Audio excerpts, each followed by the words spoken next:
Hello, my friend and fellow lightworker on the path. Welcome to this channel. I'm Josephine Hartman, certified intuitive healer and Akashic Records practitioner and master teacher. As always, I'm bringing you a no nonsense, no fluff, grounded and ethical approach to the Akashic Records and to spirituality. So you may be tuning into this content as a video on my YouTube channel, which is fairly new. You may also be listening to this as an audio podcast if you are on Spotify or Apple Podcasts or any of the other podcast platforms.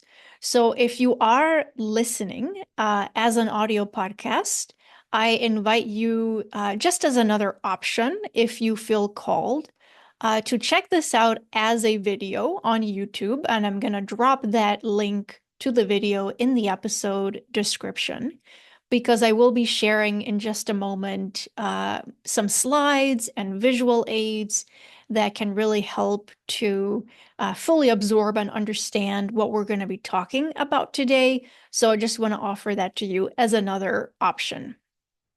So with that said, in this video, we're going to be talking about some common questions that are coming in from students about the Akashic Records. So specifically, these are some questions from one of my Akashic Records Level 1 training students. Her name is Sylvie, and thank you, Sylvie, so much for sending in these thoughtful, phenomenal, thought-provoking questions that are going to help all of us go more deeply into the records.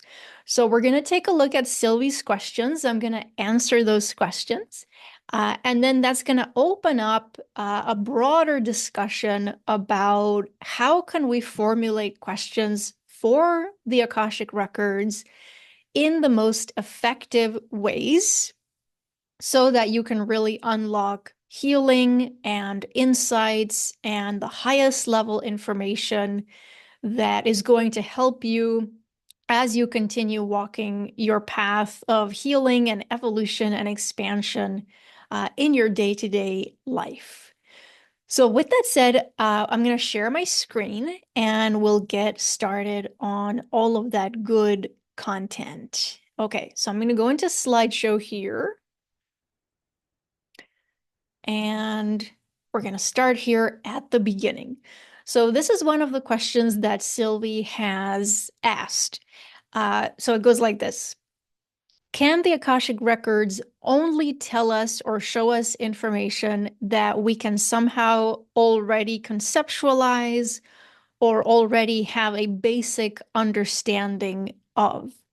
And so Sylvie was asking this because she was saying, for example, can we ask the Akashic Records questions such as, how was the universe created? How is a star formed, right? And these are just some examples to illustrate.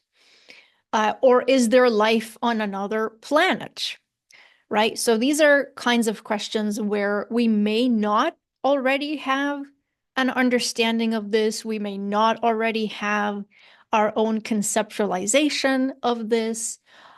So really the question is getting at, can we ask the Akashic Records about things that really kind of defy our own personal knowledge about the universe?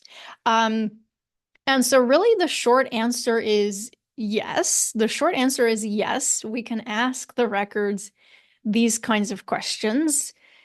There's almost really no limit to the kinds of questions we can ask the records. So we absolutely could ask, how was the universe created? How is a star formed? Are there beings that exist on other planets? What are those beings up to? Right? There's really so much we could ask. I think an important point here is always keeping in mind, what is our intention for asking the questions that we're asking? And that's something we're going to cover a little bit more in depth as we go through the content today? So I'm going to give a longer answer a little bit later. But the short and immediate answer right now is yes, we can ask these kinds of questions. We can ask questions even about things that we may not already understand. All right. So Sylvie also posed this as a question. Can we ask the Akashic Records questions about the death process when the soul leaves the body? So, can we ask questions such as, what is the soul's journey once the body dies? Could I be shown a previous human death process that I went through? And again, these are amazing questions.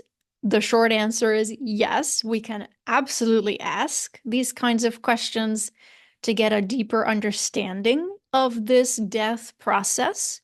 Or I would call it really the process of returning to non-physical form, to get a perspective from the records about how we can understand this. So yeah, these are great questions. And question B here, so could I be shown a previous human death process that I went through? This really speaks to so many of the amazing, versatile things we can do with the records when it comes to past life experiences.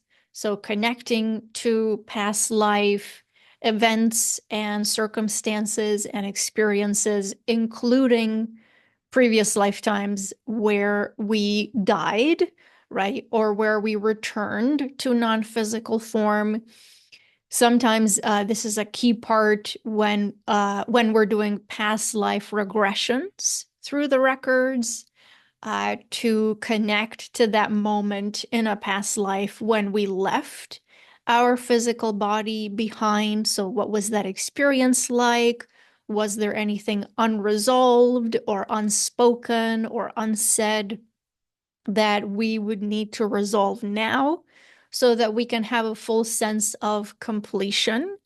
Also, we can explore what did we learn in that previous lifetime through that death process or the dying process.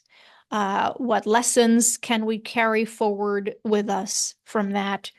And so on and so forth. Really, so many questions that could come out of this question that Sylvie has posed here. So, yes, we can completely address all of this through the records.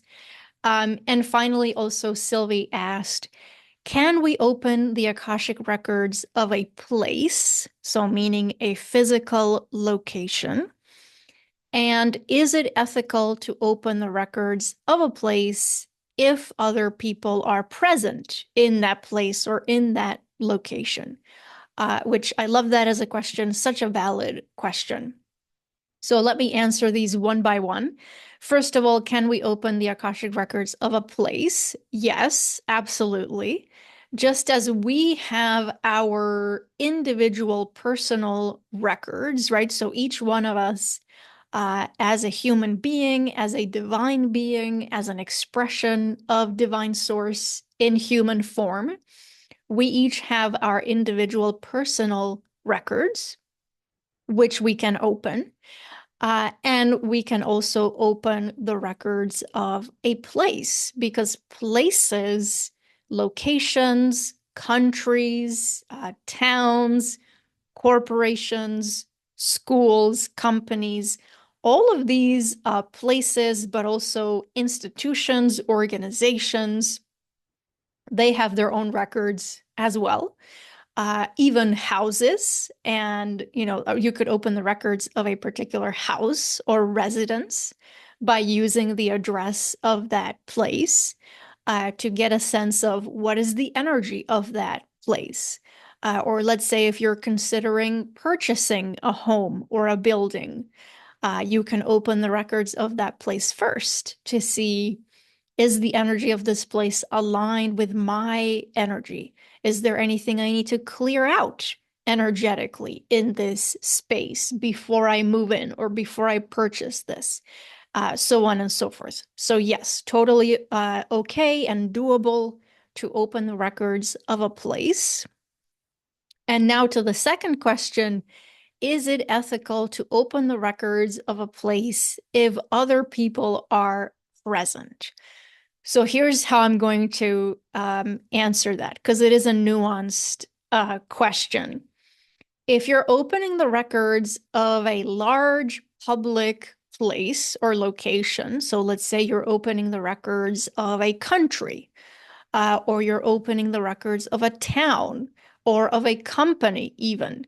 Let's say if you're considering accepting a job at a particular company, you could open the records of that company or that building, even if other people are present, because you're not opening the records, the individual records of any of those people.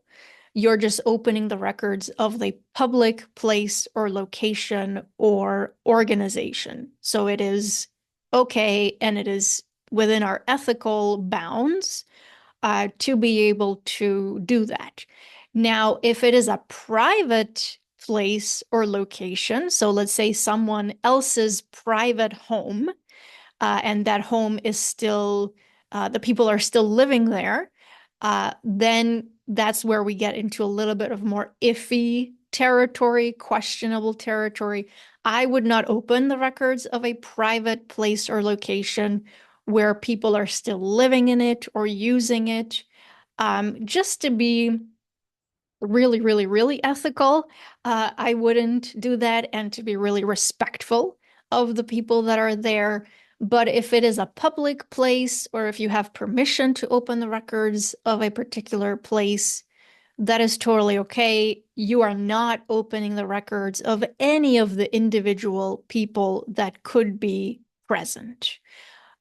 So I hope that helps, and that answers these three questions for Sylvie and for anyone else for whom these may be interesting. So now let's open up our discussion to some more general guidelines and recommendations when you are creating questions or thinking about asking certain questions when you are in the Akashic Records. So, the first guideline is that, as I was alluding to before, context and intention matter the most. So, context and intention matter above everything else.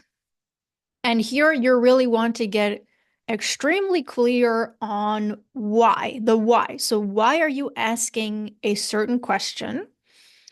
What are you hoping to resolve? What are you hoping to heal, release, or gain by asking that question?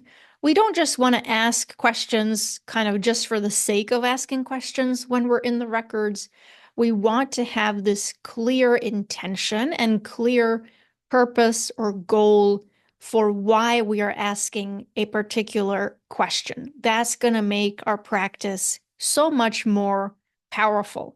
So get a lot of clarity on this first. If you do that, sometimes you're going to find that there are questions basically that you don't really need to ask. So this is going to help you hone in on the questions that are going to be most important for you to ask when you're in the records. All right, so guideline number 2. And this is my humble suggestion. If you want to use this suggestion and run with it, I highly, highly recommend it. So use the records as a tool for psycho-spiritual growth and healing. Focus on using the Akashic Records as a tool for psycho-spiritual growth and for your healing. The records can most powerfully support you if you, in general, avoid really broad questions, so really general questions, and instead you focus on asking specific questions that are targeting specific issues, challenges, and patterns in your life today. And this is true especially when we are talking about past life related questions. So let me give you a little bit of an example. When I say ask specific questions targeting specific issues, challenges, or patterns in your life today. So let's say if you are observing your current lifetime and your current lifetime experiences, and you are realizing, I have this perfectionist pattern, or I have this people-pleasing pattern, or I have this pattern where I try to get validation and approval from other people, from places and people outside of myself. So I try to get that validation externally. And you're noticing, well, these patterns have created stuckness in my life, or they've created issues in my life, or they have drained my energy, drained my power. And in order to become more powerful, more aligned, more authentic, I really need to clear out some of these patterns. Once you've identified that, that is an amazing moment, an opportunity to ask a specific question when you're in the records about those specific patterns. So you can go in and ask something like, Akashic Records, how has this people-pleasing pattern been serving me in my life so far? How can I begin to release this pattern now? How can I shed this people-pleasing behavior and be able to say no when I really need to say no, and be able to deal with the guilt that comes up or whatever other uncomfortable emotion that comes up? So you can hear in these types of questions just how specific they are and how much actionable information, how many actionable insights those kinds of questions are really going to unlock for you when you're in the records. So you want to focus on these specific questions, personalized questions, really taking into account where you are in your life today. And I say this is especially true for past life questions because sometimes our tendency with past life questions is to go really general. So to ask something like, Akashic Records, show me all of my past life experiences that are relevant for me today. Now, that's too broad and it's too big of a question that you could spend, a whole month inside of the records receiving answers to that question. So we want to chunk it down a little bit more and maybe ask something like, is there a past life experience related to my people-pleasing pattern that I need to resolve today, right? Or is there a specific past life where this people-pleasing pattern began for me? What sparked it, right? What led me in the first place to develop this people-pleasing pattern? What do I need to know about that specific past life or that specific past life experience? So we want to chunk it down. This helps us make the question a lot more workable. You can really work with the insights that come through, and this can really move you forward in your healing in really impactful ways. All right, so guideline number 3. And here I want to bring up one of my Akashic Record principles that I teach all of my students, and that is current lifetime relevance. Which is really about focusing on the present and going into the records to mine those insights and information and bring all of that into the present moment.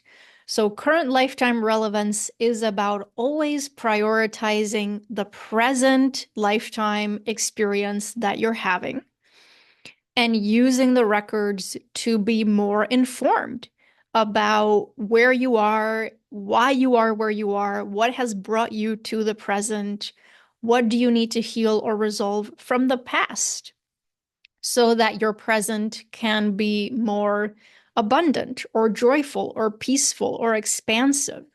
Or creative, right? So, whatever it is you're looking to experience in the now moment, that is always our most important focus when we're working with the records, because we don't want to get lost in the past and we don't just want to go into the past for the sake of the past. We always want to keep this primary lens on the present moment. So for that, you can ask yourself, how does this question that I want to ask the records, how does this question illuminate where I am today?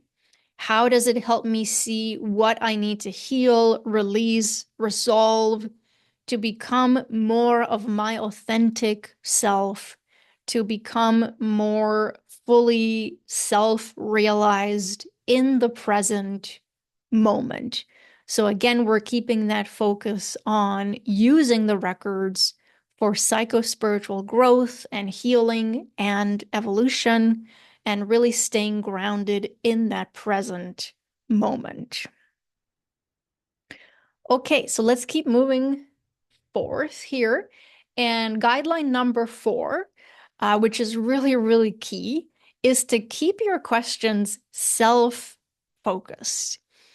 And, we are human, so sometimes we are tempted to ask questions about someone else or something that's going on in someone else's life. Sometimes we have an intention that's coming from our heart to do that. However, it is unethical for us to ask questions about anyone else or to try to open someone else's records without their direct permission. And I say direct permission because this is a case where you really have to ask the person directly and get permission directly from them. It's not a matter of, oh, let me ask their soul at a higher level. Let me ask their soul if I can open their records.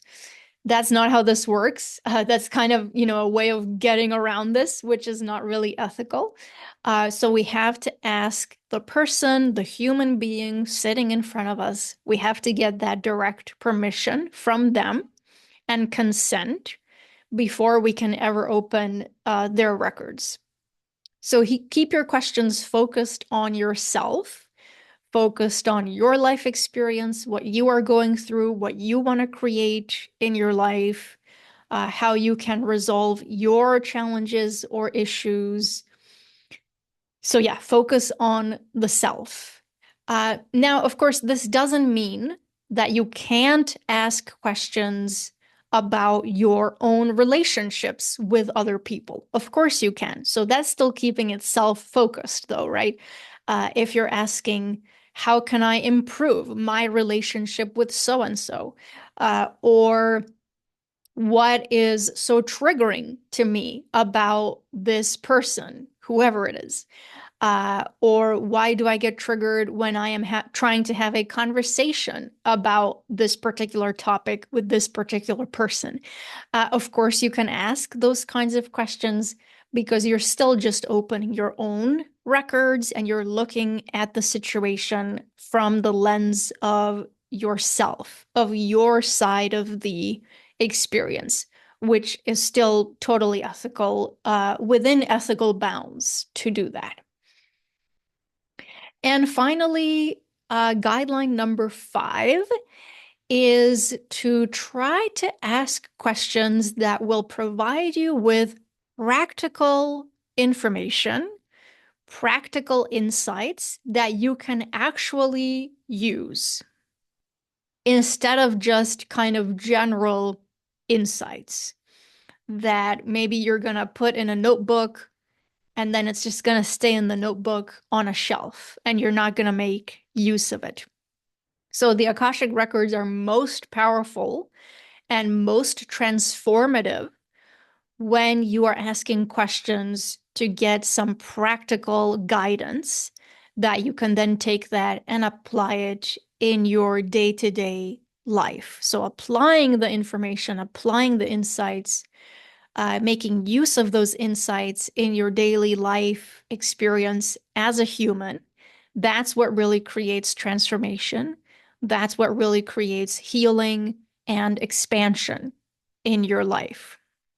So the knowledge is great. It's great to have the knowledge. It's great to have the insights.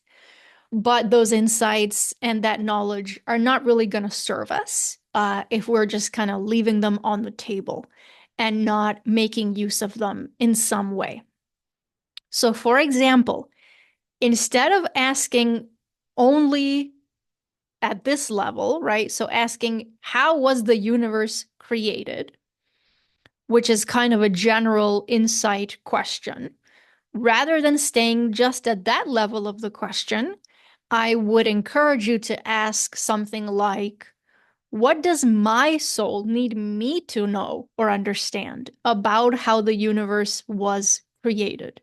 So, what does my soul need me to know and understand about how the universe was created?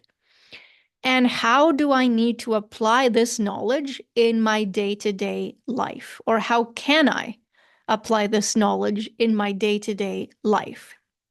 See, so there we're still asking the question of how the universe was created, but we're making it so much more personal and specific about how does my particular incarnation in this lifetime, how do I need to understand this? What do I need to understand about this? And how can I apply that knowledge in my day-to-day life, right? So is this going to influence how I interact with other humans? Is this going to give me a higher vantage point, a higher understanding of how life is kind of operating and flowing on a day-to-day life? So how can I apply this knowledge? How can I apply this insight? Again, making it a real grounded thing and making it just an organic part of your daily life. So, really incorporating those insights and making use of them. Okay, so those are the five basic guidelines for formulating really impactful, really powerful questions for the Akashic Records. I hope these will serve you well. If you have any questions about these guidelines or anything we talked about with Sylvie's original questions, please leave a comment below the video. Or as always, you can send your questions or feedback to me at josephinehartman.com. Also, if you haven't yet joined my email community, I would love to invite you to do that. It is completely free and it gives you access to my 8-day Akashic Records mini course. So if you feel called to join us for that, I will put the link to the Akashic Records mini course and the email community in the episode description. All right, so I'm going to stop the share there so we can bring this video to a close. And thank you so very much for spending this time with me, for tuning in. Do let me know how this information lands with you and what insights and takeaways you get from this video. Thank you once again, Sylvie. So much gratitude goes out to you for being an awesome student and asking really, really amazing questions. All right, and everyone else, take really good care of yourselves, and I'll see you in the next video.